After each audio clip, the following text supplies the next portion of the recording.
Bonjour à tous, merci d'être venus pour ce webinaire Partenaire Agence que nous faisons aujourd'hui avec notre partenaire Silver, l'agence Preferendum, avec qui nous collaborons depuis plusieurs années. Le webinaire d'aujourd'hui est particulier parce qu'on a choisi d'adresser un thème qui est spécialement adressé au secteur agricole et que Laurent d'ailleurs connaît très bien pour avoir travaillé pendant plus de 20 ans dans ce milieu. Et puis surtout parce que c'est un secteur qui est de plus en plus en train de se digitaliser et donc on a trouvé que, au vu de la période actuelle, ce serait intéressant d'aborder ce sujet-là. Donc le thème d'aujourd'hui, c'est entreprise agricole, semer du digital maintenant pour récolter plus de business demain. Et je vous propose de passer directement aux présentations. Bonjour, je suis donc Laurent Manot, je suis co-dirigeant de Preferendum. Je voulais remercier Joël et toute l'équipe Plaisir de m'accueillir pour ce webinaire qui me tient aussi à cœur et qui est important pour l'agence parce qu'on est très présent sur l'agricole.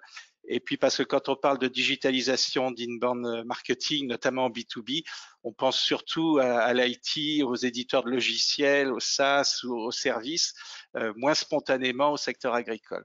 Or, il se passe plein de choses que je serais heureux de vous faire partager pendant ce webinaire. Voilà, bref, je suis ravi. Et donc bonjour à tous, moi c'est Joëlle.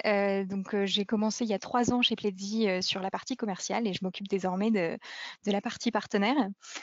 Et donc pour vous expliquer rapidement, Pledzi, c'est donc un éditeur de logiciels français. C'est une solution de marketing digital qui est à destination des entreprises B2B. On a été créé en 2015 par Charles Delizy et Renaud Delacote parce qu'ils avaient une conviction forte qui est de rendre le digital finalement accessible à tous et de le rendre très simple. On est donc un outil tout en un qui permet, qui est très structurant et qui permet de créer des campagnes marketing et d'en mesurer le ROI.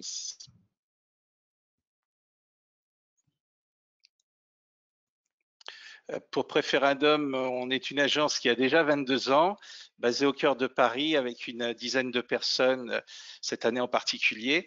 On est une agence qui vient de la publicité, de l'opérationnel, qui a évolué vers le digital et l'inbound marketing, et cela dès 2012. Donc à l'époque, on était, je peux dire, des précurseurs dans le domaine, mais on a gardé une vraie culture de marque, de stratégie de positionnement qui nous sert bien dans la mise en place de l'inbound aujourd'hui et d'approche digitale. Donc cette expertise forte, on l'accompagne d'une autre expertise qui est notre connaissance du monde agricole, puisqu'aujourd'hui, on peut dire que l'agence est intervenue sur plus d'une trentaine de clients importants sur ce secteur au fil des années, sans compter que dans mes précédentes vies professionnelles, il y a eu aussi une part d'agricole important. Voilà. Alors du coup, le sommaire du webinaire d'aujourd'hui va se décomposer en 3 temps. On va déjà faire un état des lieux, voir un petit peu le contexte finalement du monde agricole qui a d'ailleurs beaucoup changé avec l'émergence d'Internet.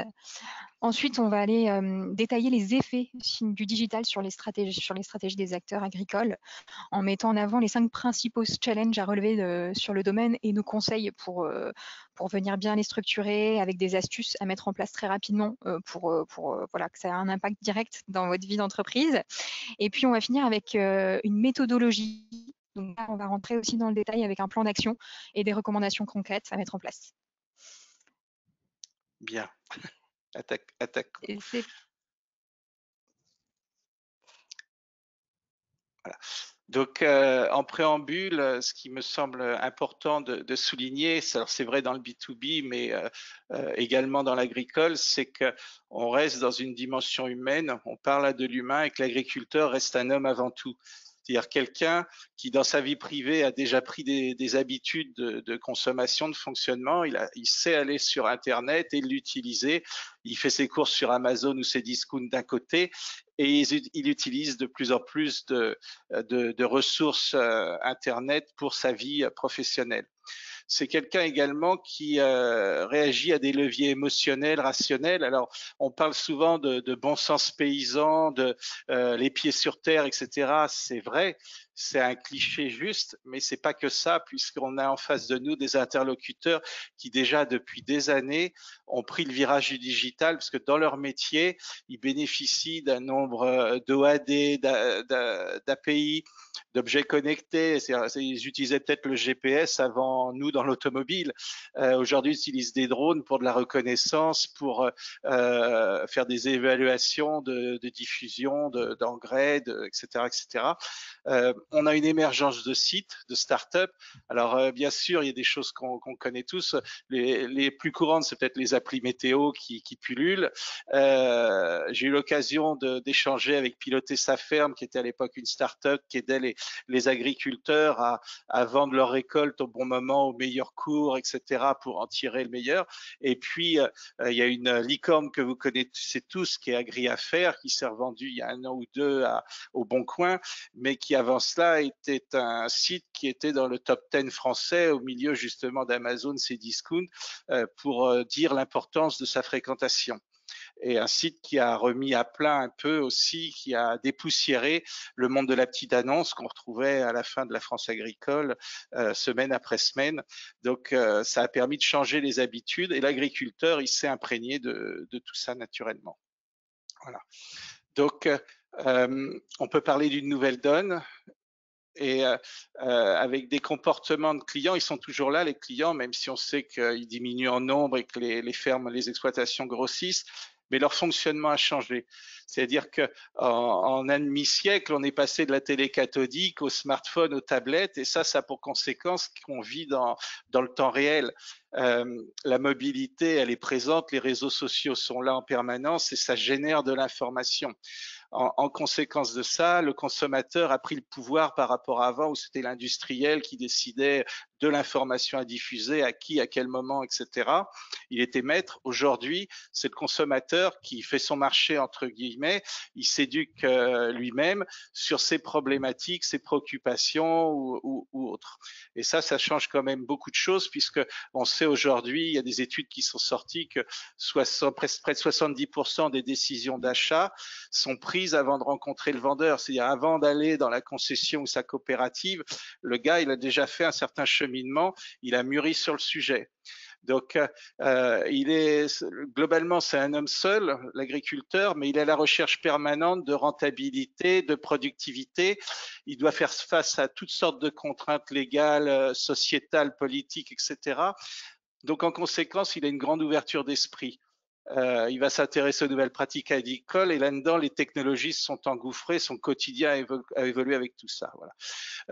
Il y a une étude Gartner très intéressante qui est sortie qui dit que, là on est en global sur le B2B, mais 80% des interactions de vente B2B entre fournisseurs et acheteurs auront lieu sur le digital ou sur des canaux numériques. Voilà. Donc on peut plus faire quelque part le même marketing qu'avant ou avoir la même approche des clients, parce que eux sont plus dans cet état d'esprit. Voilà. En effet. Et donc, on voulait aussi faire un focus sur cette année particulière, Oui. où effectivement les tendances ont beaucoup évolué. On peut plus se permettre de rester comme on a toujours fait, étant donné voilà, les mesures qu'il y a eu. Donc c'est clair que la Covid, les confinements sont pas sans conséquences et ont eu un rôle, on va dire peut-être différent sur le secteur agricole, parce que pour nous, comparé au bâtiment sur lequel on est très présent également, ça a été plutôt un booster ou un accélérateur. En tous les cas, ça a été un profond révélateur de changements dans l'organisation des entreprises pour plusieurs raisons. La première, c'est que ça a complètement changé la relation avec les clients ou avec sa distribution ou son réseau, etc. Puisqu'on a eu tout à coup un manque de proximité, on n'était plus réellement en face à face. Dans le monde agricole, on sait fort bien que l'importance des salons, l'importance des événements, que ce soit des journées portes ouvertes, des visites d'essais, des séminaires ou autres, c'est très présent, c'est très générateur de leads et déclencheur de business derrière. Donc, encore un canal qui a sauté, entre guillemets, en termes d'acquisition et de croissance. Ensuite, les problématiques qu'on a rencontrées, qu'on a observées chez nos clients, c'est effectivement des chaînes de fabrication fabrication à l'arrêt ou perturbée parce qu'il leur manquait des matières premières, parce que l'usine était fermée, etc.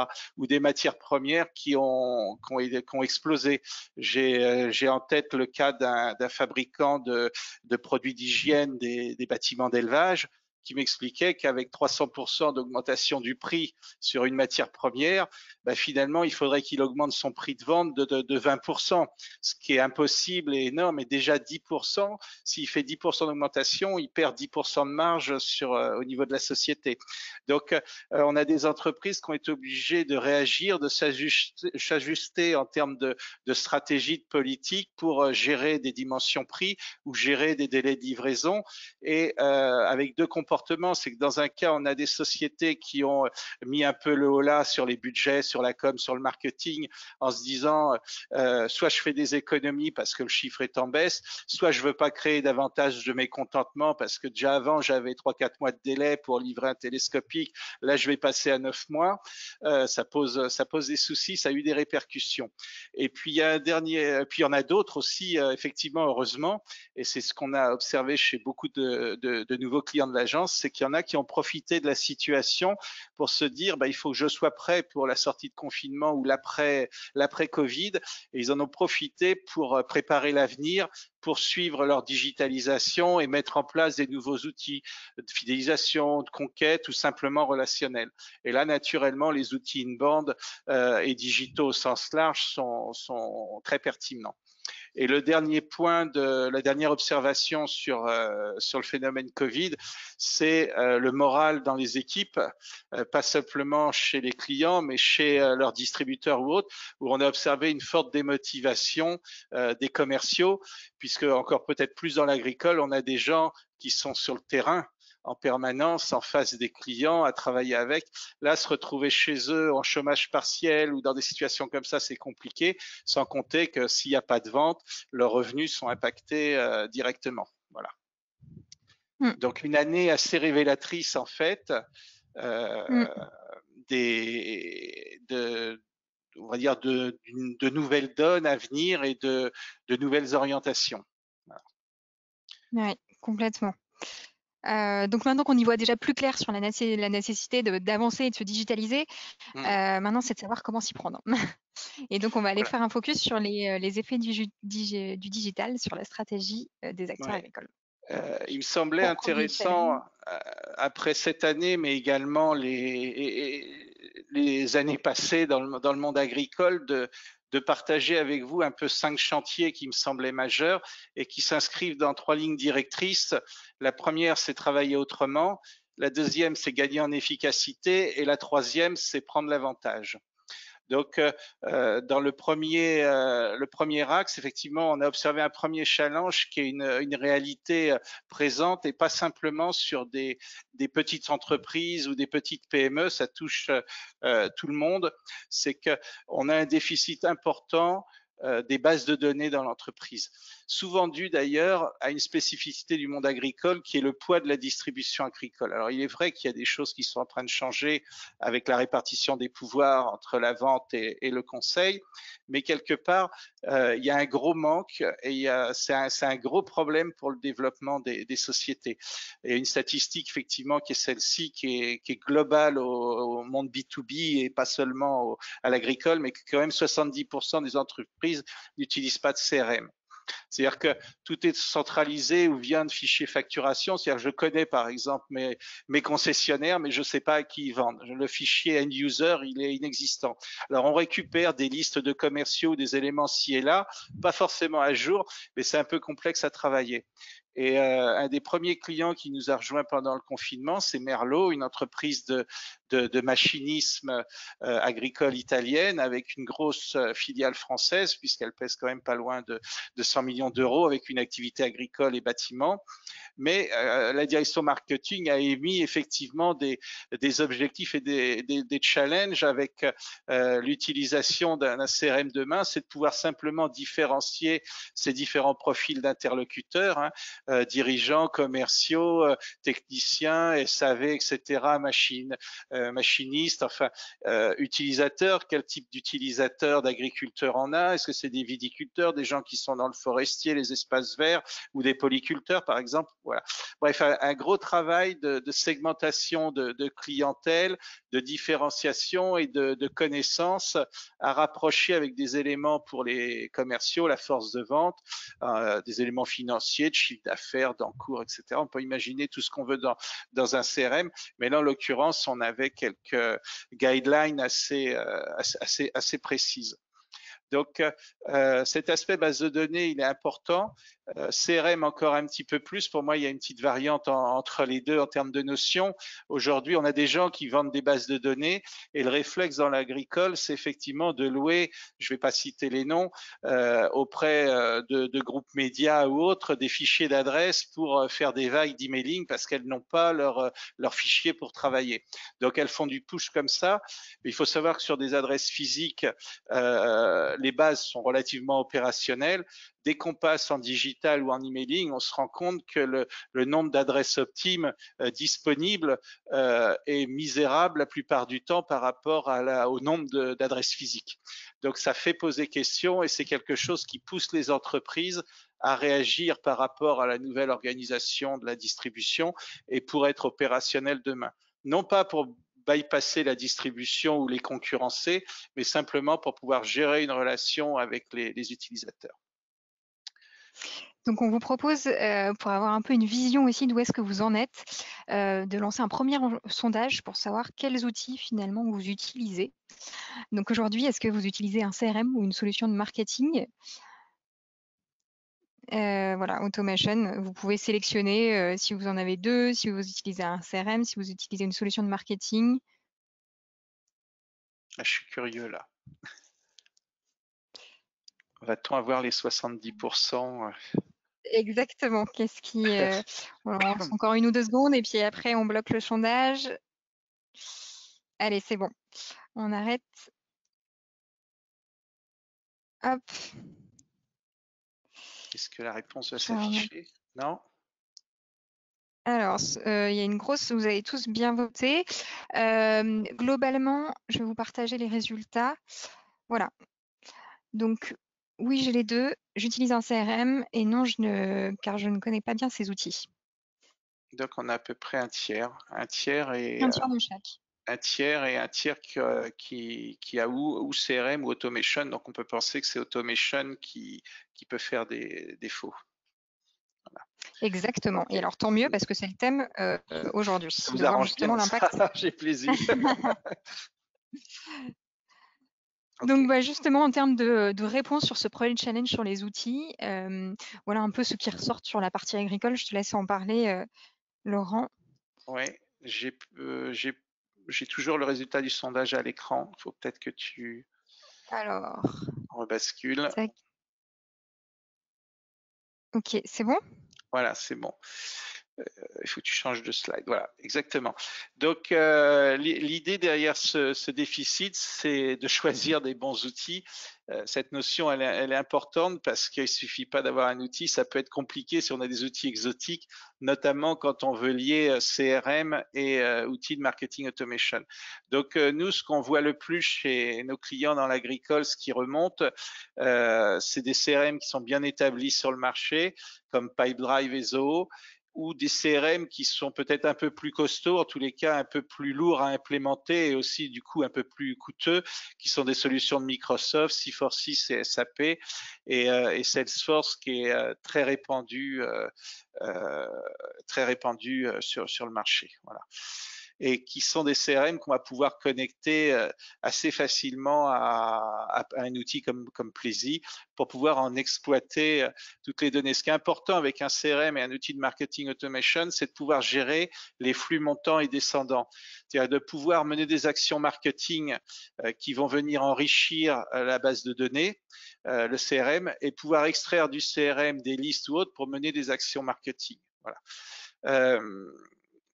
Voilà, donc mon conseil, c'est attention sur le choix parce qu'on a toujours des freewares, des choses bon marché, mais qui au final sont pas forcément des bonnes idées ou des bonnes solutions. Voilà. Donc je travailler autrement, ça veut dire effectivement que on est dans une situation de marché où on a deux approches marketing que certains opposent, mais qui, à mon sens, sont plutôt se complètent et prennent du sens avec la présence d'un CRM. Qu'on soit en phase de sollicitation, d'acquisition, donc de conquête ou de fidélisation, on a tendance à opposer le traditionnel à ce qu'on appelle aujourd'hui l'inbound marketing. Donc l'inbound marketing, c'est pas un terme très sexy, c'est le marketing entrant.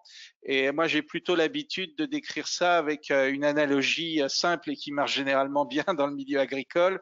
C'est que d'un côté, on a le marketing du chasseur, c'est-à-dire le marketing qu'on a appris à l'école ou sur le tas, qui est un marketing traditionnel, qui est un marketing du push, c'est-à-dire qu'un chasseur, il vise une cible jusqu'à ce qu'elle tombe. Et nous, en marketing, on va solliciter une cible jusqu'à ce qu'on obtienne le résultat voulu. Alors, je peux faire du digital et être dans le push, être dans l'attitude du chasseur. C'est-à-dire, si je fais des vagues d'emailing, à tout va, je suis complètement dans le push. Si je fais des campagnes médias en bannière, c'est la même chose qu'en faire en print. Je suis dans du push aussi. Donc, je suis dans un marketing où je mets la pression, quitte à certains moments à devenir un peu intrusif sur les bords et à devoir gérer des bloqueurs d'ads ou des solutions anti-spam. Voilà. À côté de ça, on a un autre marketing qui est en train de se mettre en place et que je trouve qu'on trouve nous très complémentaire et qui est aujourd'hui, on va dire, notre cheval de bataille et ce pourquoi on vient nous voir de plus en plus. C'est ce qu'on appelle le marketing du pêcheur. C'est-à-dire que la différence, c'est que le pêcheur, il va mettre la canne à l'eau et il va mettre des appâts autour, il va attendre que le poisson vienne mordre. Donc, c'est un marketing qui est beaucoup plus soft, moins intrusif, mais qui va travailler sur l'environnement du produit ou l'environnement du service pour faire en sorte d'être très attractif et devenir, d'avoir l'effet recherché sur la cible qui nous intéresse. Voilà. Mmh. Et on vit dans une Alors époque justement où, juste un dernier commentaire, on vit dans une époque où en fait, je dirais, c'est vrai dans l'agricole, on est dans un certain train-train. Je dirais même que quelque part, les agriculteurs sont plus ouverts, plus réceptifs encore que les industriels qui ont tendance à s'auto-censurer un petit peu, pour certains, hein. Mais elles reproduisent année après année ce qu'elles ont l'habitude de faire, c'est-à-dire ce qui les a amenés au succès, ce qui a fait leur progression ou leur part de marché. Elles renouvellent les mêmes actions. Très souvent, d'une année à l'autre, on a le même plan média, quasi copie conforme, les mêmes présences salon, les mêmes actions.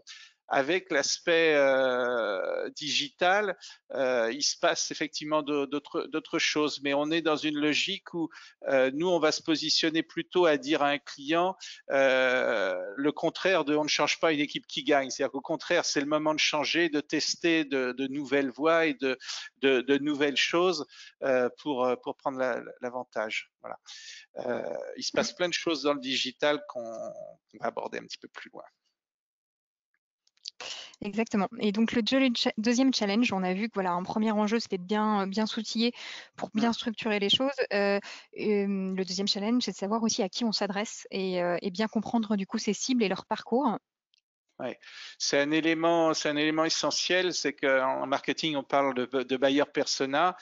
Donc, pour ceux qui ne savent pas, ce sont des profils types de clients qui sont représentatifs pour l'entreprise, c'est-à-dire des groupes d'individus qui vont répondre au même comportement face aux produits ou aux services ou l'offre de l'entreprise. L'idée, on l'a fait pour Merlot il y a quelques mois, c'est une version un petit peu light qui permet d'identifier les profils en termes de description, de difficultés rencontrées ou points de douleur, de mieux comprendre les canaux d'information. Est-ce que c'est le voisinage? Est-ce que c'est les réseaux sociaux? Est-ce que c'est les salons? C'est quel type de revue? Quel type de réseaux sociaux? Etc., etc. De voir aussi le parcours d'achat, comment on arrive à l'achat pour chacun de ces profils et de voir la proposition de valeur de l'entreprise, en quoi on va changer la vie du consommateur ou du persona en question, qu'est-ce qu'on va lui apporter, qu'est-ce qu'il va apprécier. Voilà. Donc, généralement, sur un persona, sur une entreprise, en B2B, on a un nombre de personas plus important qu'en B2C. Et c'est le deuxième slide. Il devient important par rapport à ça de faire le tri, de faire un peu le ménage et de hiérarchiser ces personas. Récemment, enfin cette année, j'ai fait 2 ateliers pour développer des personas chez un client dans l'agroalimentaire. On s'est retrouvé avec 10 ou 11 personas. 10 ou 11 personas, produire des stratégies de contenu, monter des workflows derrière, c'est compliqué. Enfin, c'est faisable, mais c'est un travail immense. Donc, l'idée, c'est de cerner les personas d'identifier leur potentialité, c'est-à-dire de se concentrer sur les 1 ou 2 meilleurs pour démarrer une stratégie et pas chercher à taper tous azimuts. En l'occurrence, sur le cas dont je parlais, on s'est focalisé sur le formulateur de recettes et l'acheteur. Tous les autres personas, ils vont être touchés par les médias traditionnels, les outils, les leviers traditionnels de l'entreprise. Là, vous avez à l'image sur l'écran une ancienne étude persona pour SES Venderav où on avait défini 4 personas. On avait Maxime l'opportuniste, en fait c'est un nouvel entrant sur le marché, c'est quelqu'un qui tout à coup vient s'intéresser au monde de la betterave. Alors effectivement ça date de 3 ans je pense. Cette année c'est une année compliquée pour la betterave comme vous le savez tous.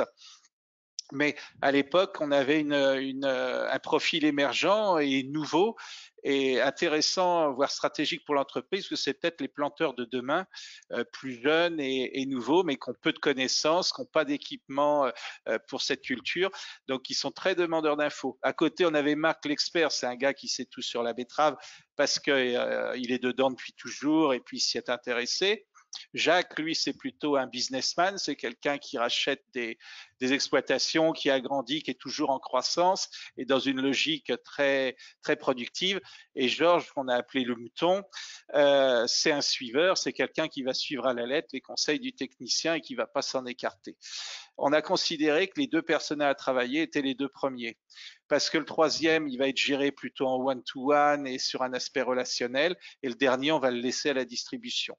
Par contre, les 2 premiers, on va les travailler différemment et on va se dire qu'on peut leur apporter des contenus bien spécifiques, voilà, avec une proposition de valeur différente.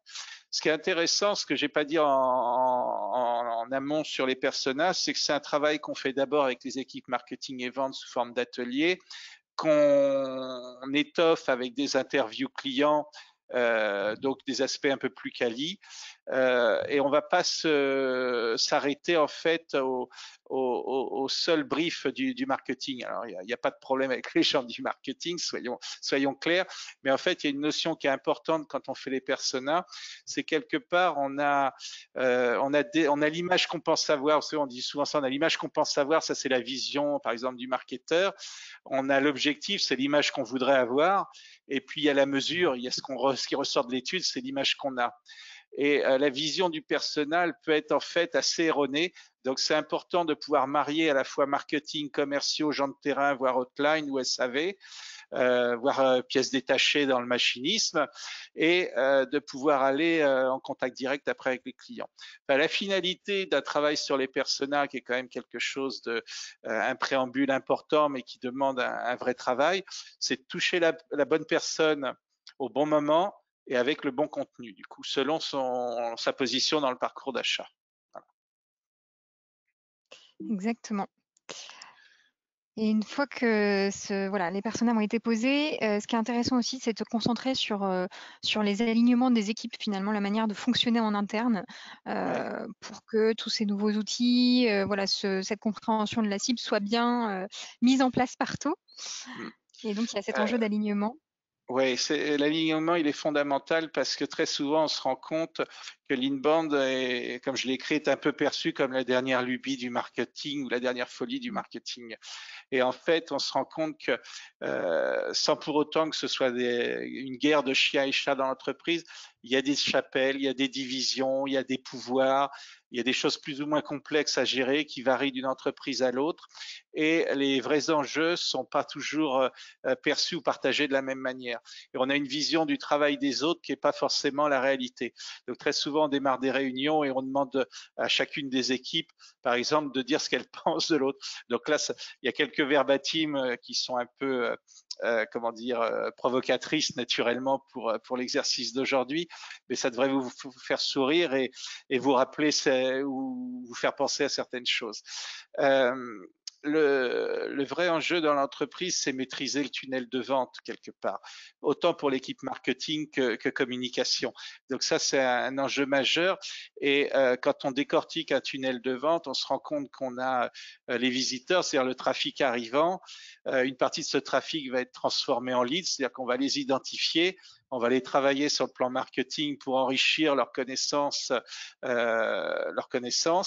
et puis une fois qu'ils seront mûrs ou qu'ils auront atteint un certain stade, on va le transmettre aux ventes, ce sont les SQL, pour traitement et pour conclusion ou engagement du client. Puis une fois qu'ils sont clients, il y a un travail de fidélisation. Et on se rend compte que derrière toutes ces phases, les responsabilités des uns et des autres sont engagées et se complètent. Donc c'est important de pouvoir faire travailler les équipes ensemble et qu'elles comprennent ce que fait l'autre équipe, quel est le rôle des uns et des autres. Donc pour ça, on a effectivement une réponse qu'on essaye de développer de plus en plus dans l'entreprise. Joël, si tu veux bouger. Mmh. Ça vient. Voilà. C'est effectivement favoriser cet aliment pour se recentrer sur des mêmes objectifs qu'on va fixer ensemble. C'est-à-dire, c'est pas forcément l'objectif qui vient de la direction générale ou autre. On va décider ensemble, marketing com, etc., marketing vente, si c'est des gains de part de marché, de nouveaux clients, du chiffre d'affaires, etc. Et derrière ça, par rapport à ces objectifs, eh ben, on va s'engager sur ce qui s'appelle le SLA, qui est un accord papier, qui est Service Level Agreement. Et en fait, on a une page pour chaque équipe. Alors, ça peut être 3 pages si en plus on met le service après-vente dedans ou le service client, et qui va orienter les missions de chacun. Donc, côté marketing, ça va être d'apporter des leads de qualité. Des listes de qualité, ça veut dire quoi? Ça veut dire qu'il faut activer des notions de lead scoring. Est-ce que tu veux en parler un peu, Ouais. Joël? Alors, sur cette partie lead scoring, pour vous montrer un peu le potentiel des outils comme Pledzi sur ce niveau-là. Là, on est sur un exemple de fiche contact. Donc voilà, un contact de votre base de données. Ce qui est intéressant, si on fait un petit zoom sur cette partie en haut, c'est qu'on est capable de dire, voilà, depuis quand on connaît ce contact, donc la date du premier contact, qui a lieu le 12 décembre 2018, via quel vecteur on l'a connu. Ça aussi, c'est intéressant en fonction des canaux que vous exploitez. Est-ce que vous l'avez connu? Donc là, c'est de Salesforce, donc c'est de la prospection, mais ça aurait pu être via de l'emailing, via des réseaux sociaux. Voilà. Et ça permet de savoir finalement quelles sont vos actions qui marchent le plus, où est-ce que vous captez vos leads. Et surtout, il y a cette notion de scoring. Pour faire écho à ce que tu disais, Laurent, ce scoring, ça reflète la maturité d'un contact et ça permet de faire la passerelle au bon moment aux équipes commerciales. Voilà, le scoring en fait est basé sur plusieurs éléments dans Pledzi, notamment toutes les pages du site qu'il a vues, les contenus qu'il a pu lire, les articles de blog, les brochures, etc. Et puis sur tous les emailing qui sont voilà cliqués, ouverts, etc. Sur toutes les interactions en fait qu'il a, que votre contact a avec les contenus que vous lui envoyez. Donc ça, c'est intéressant pour le marketing. Et il y a autre point aussi qui est très intéressant, si on regarde dans le détail, tout son parcours. On va être capable de dire chaque action pardon, qu'a fait le contact, donc chaque contenu qu'il a vu, chaque page qu'il a vu, les emails cliqués ouverts, etc. Côté marketing, c'est une mine d'or pour comprendre ce parcours d'achat. Et côté commercial, une fois que cette fiche est dans la main d'un commercial, ça permet finalement de travailler le meilleur discours possible. Et bien sûr, Exact. dans Pledzi, un rapide aperçu où tout ça c'est mesuré, vous allez pouvoir traquer tout ça et ça vous permettra d'avoir une vision claire et d'envoyer des leads qualifiés à vos équipes commerciales pour les marketeurs. Et voilà. Je reviens juste sur la Ouais. slide.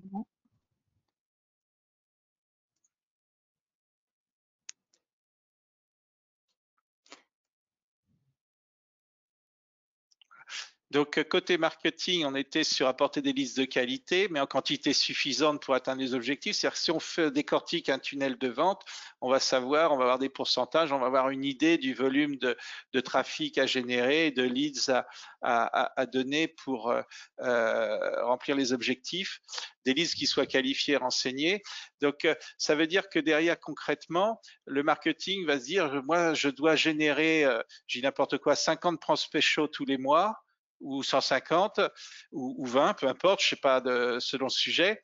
On doit transmettre les nouveaux prospects quand ils sont SQL en moins de 24 heures, quand ils ont atteint le scoring dont parlait Joël, avec toutes les données d'information qu'on peut trouver dans un outil comme Plaisy sur justement le parcours et le comportement de la personne sur le net, sur le blog ou dans les téléchargements de pièces de contenu.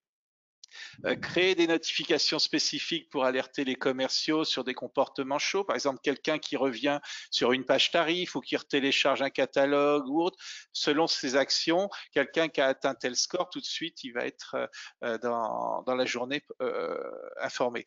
Et puis, côté vente, et quelque chose qui est très important pour le marketing aussi, c'est les remontées des infos terrain, faire des états mensuels sur l'évolution des leads selon les KPI qui auront été définis ensemble et le process commercial. Donner un feedback terrain sur la concurrence, aussi remonter des infos et essayer de comprendre aussi pourquoi on gagne et pourquoi on perd, donc les raisons de succès ou les raisons d'échec. Parce que les raisons d'échec, elles sont peut-être encore plus importantes que les raisons de succès, elles vont permettre de développer des contenus ou de provoquer une réaction du marketing pour donner d'autres outils aux commerciaux pour travailler. Donc, ça, c'est des missions d'ordre général. Les ventes, elles vont s'engager par exemple, à traiter les SQL sous 24 heures. Alors, ça ne veut pas dire chercher à contacter le client, mais au moins transmettre au réseau de distribution, pouvoir mettre en place un suivi avec les concessions, avec le négoce sur les contacts qui ont été donnés, mettre à jour la position du lead dans le parcours d'achat, faire des retours de terrain, comme je disais, essayer de comprendre les raisons d'échec, si le SQL a été traité ou pas, contribuer à la rédaction de contenu également, à la rédaction de documents ou d'argumentaires à faire évoluer. Point important dans l'époque dans laquelle on vit, c'est le social selling, donc animer les comptes, ses propres comptes de réseaux sociaux. Donc le commercial soit actif, relaie les informations de l'entreprise ou publiées par le marketing, voire prennent des photos dans les champs, du matériel en action, etc., des petites vidéos et puissent les publier.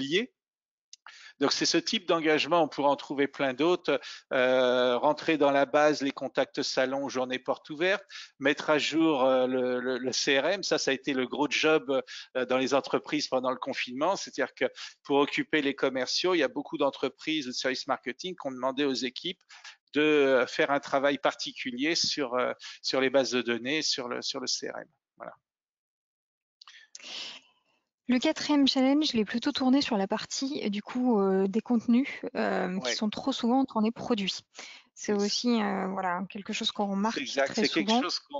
C'est quelque chose qu'on observe effectivement, qui est compliqué en fait, parce que le mode de pensée des collaborateurs de l'entreprise est centré sur l'entreprise, ses produits, ses services. Des fois, il a mis X mois à développer un nouveau produit, donc quand il arrive, c'est le plus beau bébé du monde.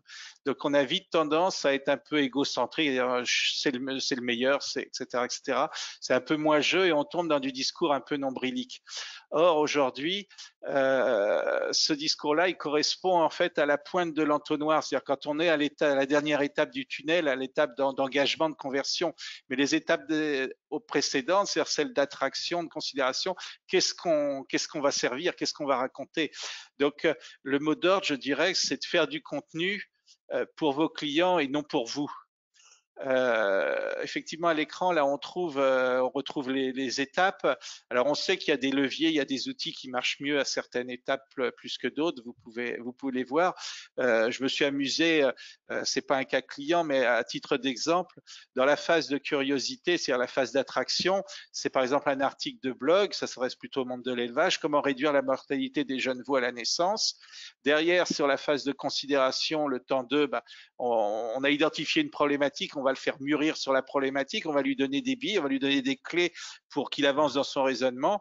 Donc, on va sortir un livre blanc ou une vidéo sur les 10 leviers à connaître pour réduire la mortalité périnatale dans son exploitation. Et puis sur la phase finale, si je vends des vaccins, je vais peut-être proposer un audit BVD, je vais peut-être proposer autre chose si je suis dans l'hygiène des bâtiments d'élevage, si je suis dans l'alimentation, je vais peut-être proposer encore un autre outil qui va mettre en avant l'action sur le colostrum de la mer, etc. Voilà. Donc tout ça pour dire qu'il y a une gradation des contenus, qu'il doit y avoir une suite logique par rapport à un raisonnement, mais qu'on ne doit pas passer dès le contact à la réponse finale. On n'est pas tout de suite problème-solution. On est problème, il y a un travail à faire avant d'arriver à la solution. Voilà.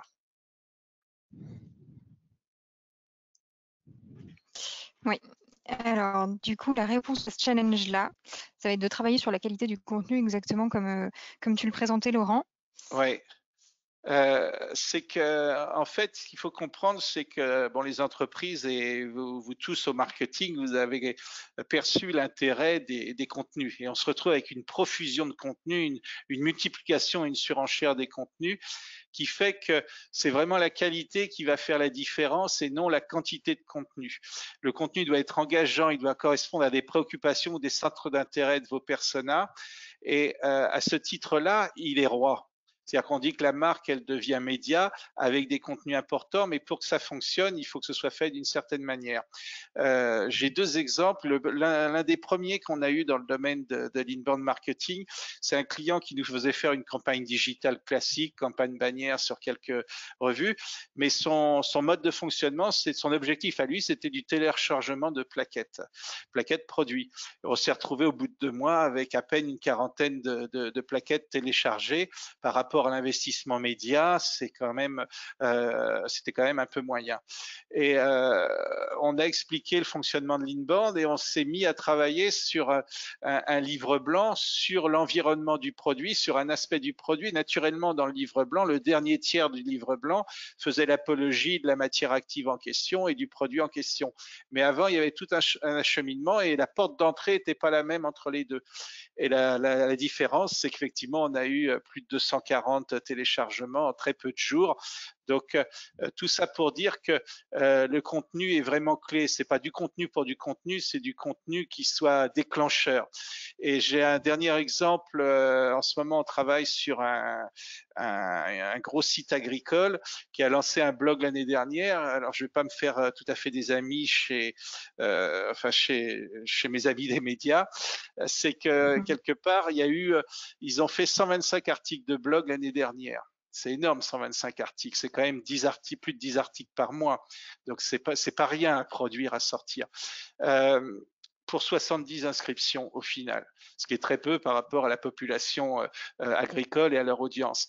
Mais l'élément que je souligne ici, c'est que ces groupes de presse, aujourd'hui, effectivement, c'est difficile de vendre de la pub, donc se met à vendre plein de contenus différents, mais le contenu qui était proposé sur ce site, il n'était pas stratégique, il était peut-être bien pour être sur Ternet, sur Wikiagri ou sur plein champ, mais quelque part, il n'était pas déclencheur, il ne ramenait pas sur du business par rapport au site.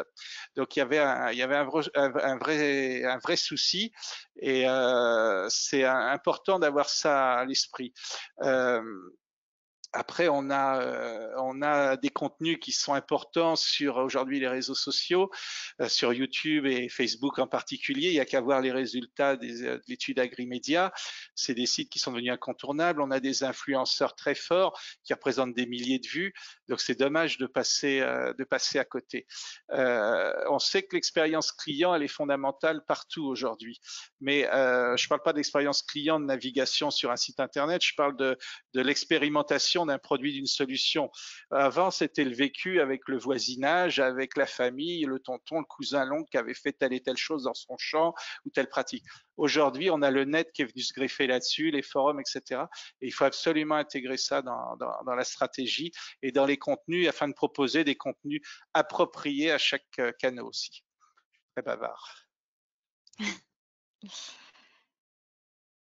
Et donc pour finir sur ce 5e challenge, qui consiste à se concentrer sur nourrir ses cibles avec des actions qui sont différenciées, avec des contenus différenciés, et voilà, et bien personnaliser son approche. Ouais, comme je le disais tout à l'heure, hein, se garder à l'esprit que une partie de la messe est dite quand le gars est en face de son vendeur ou dans la concession ou dans la COP ou autre. 70% des ventes décidées avant. Mais globalement, l'importance d'une solution comme Plaisy, c'est qu'on sait aujourd'hui que sur 100 visiteurs sur un site, il y a 25% qui sont déjà mûrs, qui ont fait leur raisonnement, qui sont acquis à la marque. Il y a 25% qui sont sans intérêt. On ne sait pas comment ils sont arrivés là. Ils n'ont pas le budget. C'est des étudiants, c'est des concurrents. Ils ne sont pas finalement dans vos personas. Et puis il y a 50% qui sont des indécis ou qui ne sont pas encore mûrs. Ils ne sont pas encore prêts à passer à l'acte. Et cette cible-là, elle est stratégique parce que 50% de visiteurs, c'est pas anodin. Et ça représente une élasticité en termes de croissance, de chiffre d'affaires et de potentialité qui est important. Et là, effectivement, l'automatisation et la diffusion de contenu avec des workflows adaptés prend beaucoup de sens et est un moteur réel de croissance pour l'entreprise. Finalement, ça équivaut à mettre en place via le digital une démarche de prévente. Voilà. Exactement. Et donc, si on va un peu dans l'explication de cette démarche, en prenant par exemple forcément le logiciel Pledzi, ici vous avez un exemple de workflow. Donc, le workflow, c'est une suite de mails que vous allez paramétrer en fonction du comportement de votre contact. Vous lui envoyez un premier mail. Si on fait un petit zoom, voilà, on envoie un mail, on laisse un délai de 2 jours. On envoie un mail suivant. S'il est ouvert, hop, on envoie tel contenu. S'il n'a pas été ouvert, on met une alerte au commercial pour qu'il le sache ou au marketeur pour qu'on puisse adapter et potentiellement le sortir du workflow. Ou voilà. Donc, ce qui est intéressant, c'est que déjà, c'est très simple à faire et ça permet surtout de créer une relation dans la durée. Vous avez un contact, s'il a téléchargé un contenu, la relation ne s'arrête pas là. Vous allez le mettre dans un workflow pour justement lui envoyer régulièrement des informations et qu'il en sache toujours plus sur ce que vous proposez, sur votre différenciation. Et bien sûr, vous avez des reportings très complets qui vous permettent exactement de savoir en termes de réception, taux d'ouverture, taux de clics, les désinscrits, et du coup, ce qui vous permet derrière d'adapter votre stratégie. Et donc pour conclure, si on résume un peu tout ce qu'on vient de se dire, dans un plan d'action, voilà ce que ça donnerait. Je vous laisse Ouais. le présenter, Laurent. Oui, donc c'est une méthodologie qu'on a éprouvée, hein, qui est propre à l'agence, mais qui est un peu le fruit de l'expérience, et c'est ce qu'on va proposer à un client aujourd'hui qui nous solliciterait. Donc on a un premier temps qui est la mise en place du CRM s'il n'existe pas, voire un travail de reparamétrage ou de nettoyage. Pendant cette période, on va aussi connecter la solution d'automation sur le CRM naturellement, donc par exemple Plaisy. Après, on va rentrer dans une deuxième phase qui est une phase un peu plus opérationnelle où on va démarrer avec un kick-off de l'interne. C'est-à-dire que on va essayer de faire partager la stratégie, les enjeux et pourquoi on développe ce type d'approche demain, pourquoi c'est important dans l'entreprise. Et on va essayer d'intégrer la direction générale pour qu'elle pèse de son poids et qu'elle montre aussi en interne l'importance de cette stratégie. Une fois que cela est fait, on va créer des ateliers, justement des workshops avec une sélection de commerciaux, de marketeurs pour définir les personas et leur parcours d'achat. Les deux peuvent être éventuellement liés. Et puis, on va procéder à un audit des contenus existants dans l'entreprise. Il y a souvent beaucoup plus de contenus qu'on croit. Il y en a qui sont utilisables tels quels. Il y en a qu'il faut rafraîchir, relooker ou mettre à jour. Et puis, il y aura des contenus à créer. Une fois qu'on a fait ce travail, justement, on va pouvoir caler la stratégie inbound. On va pouvoir dire, il faut créer un blog, il faut faire ci, il faut faire ça. Comment on va s'organiser, quels sont les thèmes qu'on doit traiter. On va définir une ligne éditoriale pour la stratégie de contenu et un planning de production de contenu. Et puis, on va produire les contenus ou mettre à jour les contenus, on va créer les scénarios, donc les workflows, et on procédera à une analyse mensuelle des actions de ce qui se passe par rapport au process qu'on a mis en place. Sur la deuxième ligne, on a donc une action parallèle qui est celle de l'alignement marketing-vente, qui pour nous est fondamentale, qui passe aussi par un kick-off, cette fois-ci avec toutes les équipes marketing-vente et un atelier de travail, plus après la création d'outils de reporting, un suivi mensuel pour comprendre et chercher à ajuster. Voilà. Je pense que c'est une vision globale, je suis un peu succinct, mais il n'y aura pas de souci pour développer un peu plus les choses. Voilà. Et pour finir aussi, ce qui peut être intéressant, c'est de se poser la question de quelles sont potentiellement les causes majeures et les pièges à éviter d'une stratégie d'inbound qui vous permettront de bien appréhender le sujet et voilà, d'éviter les pièges types.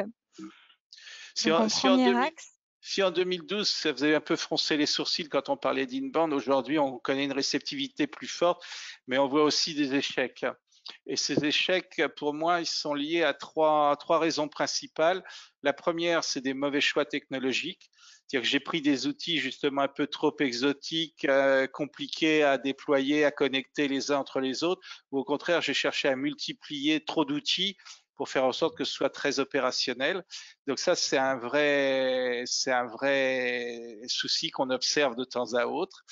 Le deuxième, c'est l'alignement marketing, donc sales marketing, c'est-à-dire que parfois, enfin souvent, il n'est jamais fait.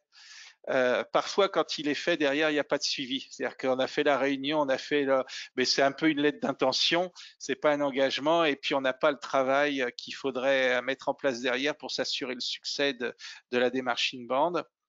Et puis le dernier point qui est encore une fois le cœur d'une stratégie inbound, c'est une stratégie de contenu qui est déficiente. Elle est déficiente parce que elle n'a pas un volume suffisant, elle n'a pas une qualité suffisante. Si je fais un blog, je peux pas rester 3 mois sans publier. Alors dans l'agricole, il y a un truc qui est très vrai, c'est qu'on a de la saisonnalité. Donc on a des gens qui vont concentrer leur communication sur une période parfois 3-4 mois, et puis on les voit plus, on n'entend plus parler d'eux le reste du temps. Sur une démarche digitale inbound où on est dans le relationnel et dans le maintenir et faire mûrir les gens, on peut pas faire ça. Donc, si je fais un blog, je me tiens à une fréquence donnée, définie à un moment donné.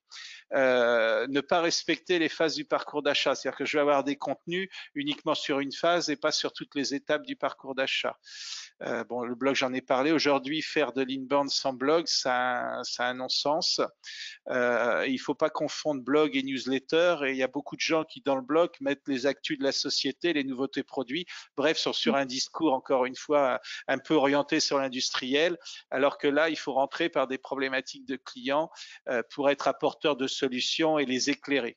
Et puis, bien sûr, animer les réseaux sociaux de manière suffisante et satisfaisante. Donc ça, c'est les trois causes principales. Il y en a sans doute d'autres, mais c'est les trois causes qui me viennent à l'esprit et qu'on observe le plus.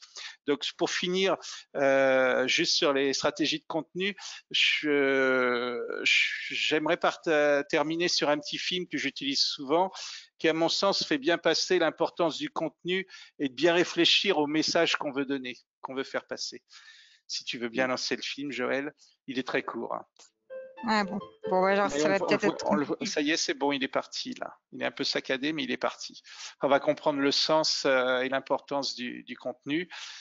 Donc on avait un aveugle, pour résumer un peu le début, qui fait la manche avec une pancarte pour appeler au don.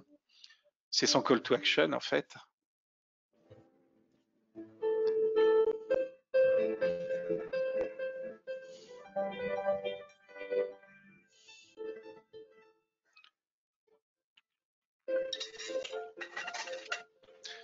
Alors, on a une visiteur qui doit être une ancienne pubeuse ou une rédactrice en agence, je pense.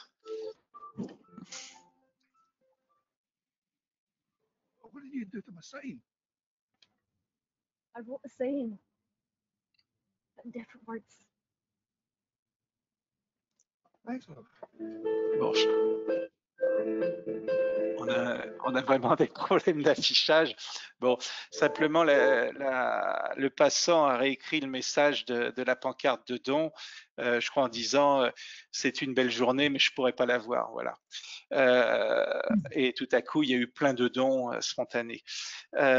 Donc, en fait, c'est le même message, c'est le même call to action d'une certaine manière, mais traité avec des mots différents, avec un esprit différent, avec une partie beaucoup plus émotionnelle naturellement sur la deuxième. Mais le résultat, dans les deux cas, est très différent. Et une stratégie inbound, elle va vraiment être liée à la qualité des contenus, que ce soit des contenus print, vidéo, infographie, podcast, qui devient quelque chose un petit peu à la mode ces derniers temps. Voilà.